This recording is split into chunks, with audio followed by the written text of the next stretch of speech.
When you're doing an estate sale such as this, packed with antique items, very old, ephemera, and just endless amounts of glass, you need to separate the most valuable items from the items that are least valuable, and you want to stage these items in a way where those most valuable items are sticking out to people, because you're going to need to sell those. Especially if you're in an area where the surrounding population is very low, you're going to rely on your marketing and the items themselves to draw in people from further away.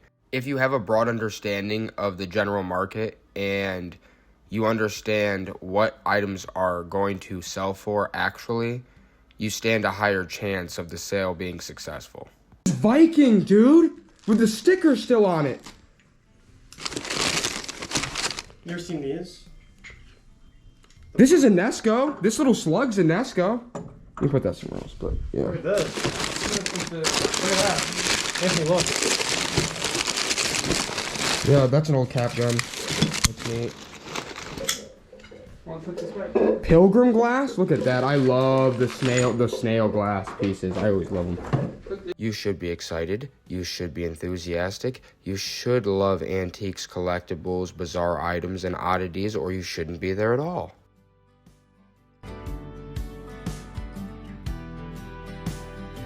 "95% of the plates out there are worthless. It takes a very special plate to command a high value, and it would have to be very, very old, almost colonial Revolutionary War. Otherwise, plates are typically worthless. These cast iron banks, such as this one as Uncle Sam, are reproductions from the 1970s. However, they're still worth around $40 to $80 retail. Poor marketing, poor staging, poor market research, poor understanding of items' values, and poor negotiation skills are a recipe for an absolute disaster. If you're a serious service, you should be cutting your clients a pretty decent check at the end of the sale, and you should also be able to offer cleanup services for near nothing or nothing at all. Unless it's one of those rare scenarios where there's so much trash that you need to rent dumpsters. And in that case, the sale must have had some really great items to begin with. At Brightside Estate Sales, our mission is to cut our clients as large of a check as possible, while also making a large portion ourselves, and creating a scenario where every single person is happy. The customers, the clients, and ourselves. That's so nice. Yeah, these are good. That snail is really awesome, that yellow one. I'm glad those days are over. Clinton Gore.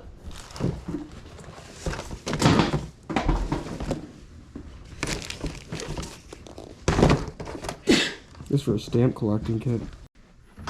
There's oil in that one, Caleb. There you go. Nice.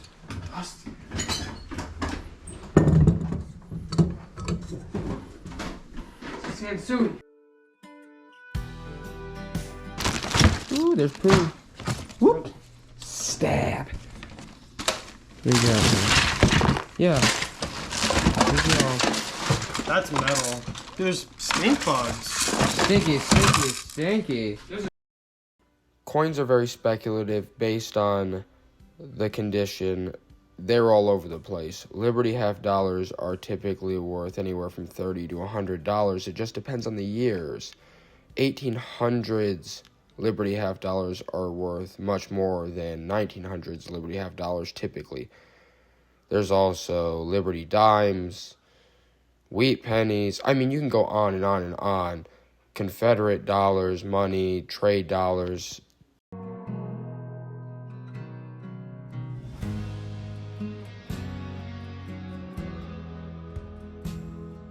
The reason our sales at Brightside Estate Sales are so successful is because of the process we go through.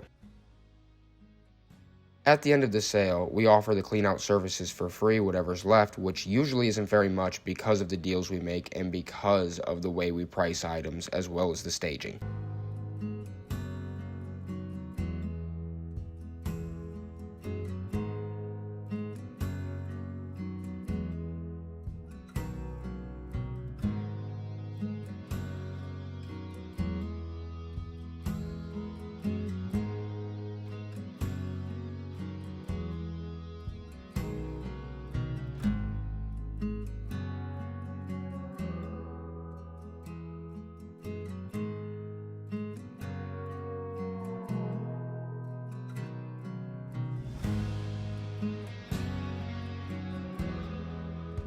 So many different variations of the Coca-Cola polar bear ornament, typically $3 to $4 at an estate sale.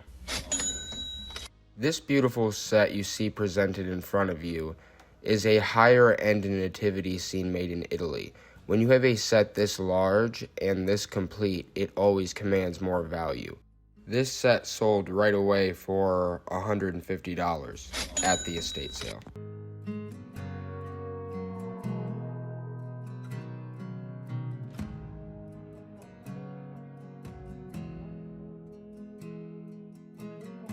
That one I've never seen, but yeah, it's not that. It's starting lineup, so it can't be that worth that much. Sean way, bro. Still. Valentine's Day, Michael Jordan cards. They kept everything.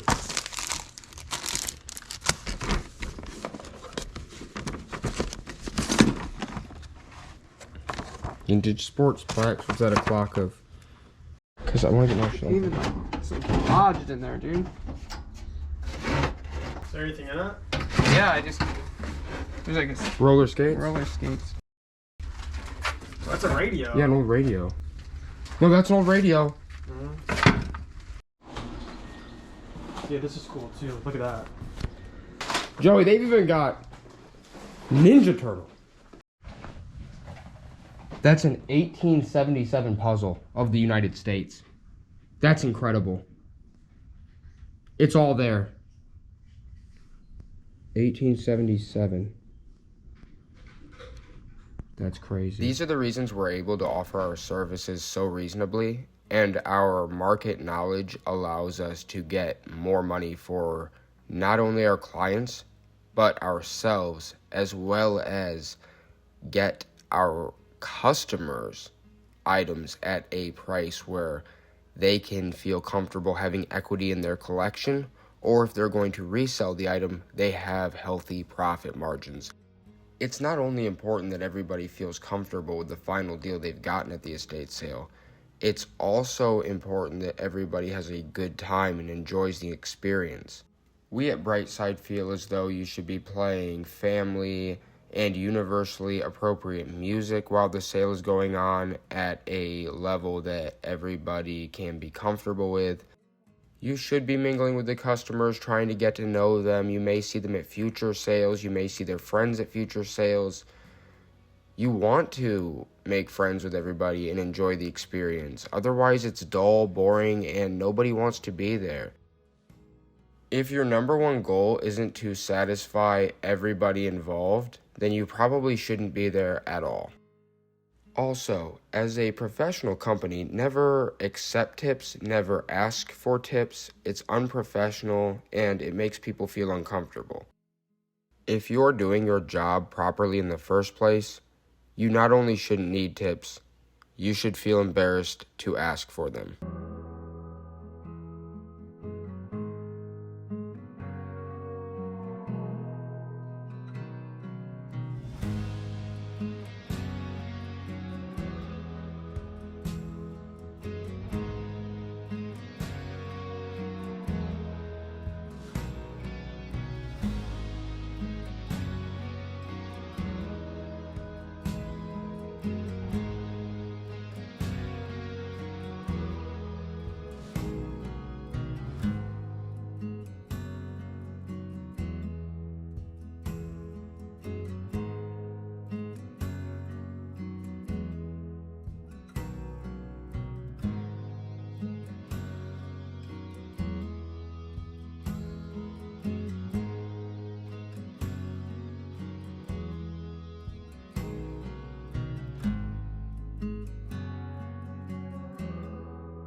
If a client decides at the end of the sale they want us to clear the premises of the remaining items, in the end, anything that can be listed on eBay will be listed on eBay. Anything that we can sell for dirt cheap at the flea market, we bring to the flea market.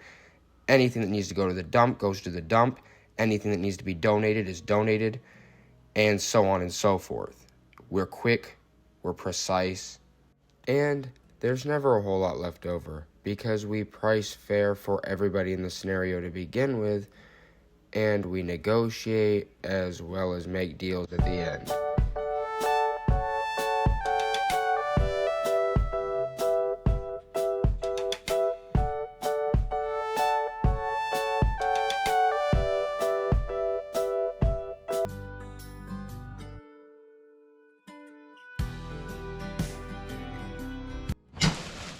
There's the jacket thing. Oh, those are the shin cuffs. Those are the leather shin cuffs. You get the headphone. Look, you get the radio headphones. Look at that. This looks like an. Yeah, like the thing. Dude, you got a badge. The badges. No, these are pins. Yeah. Pins, thing.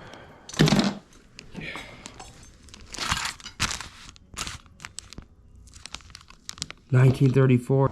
Wow. Don't. Dude. Yeah, it's fragile. Be very I'm careful. sorry. Very good.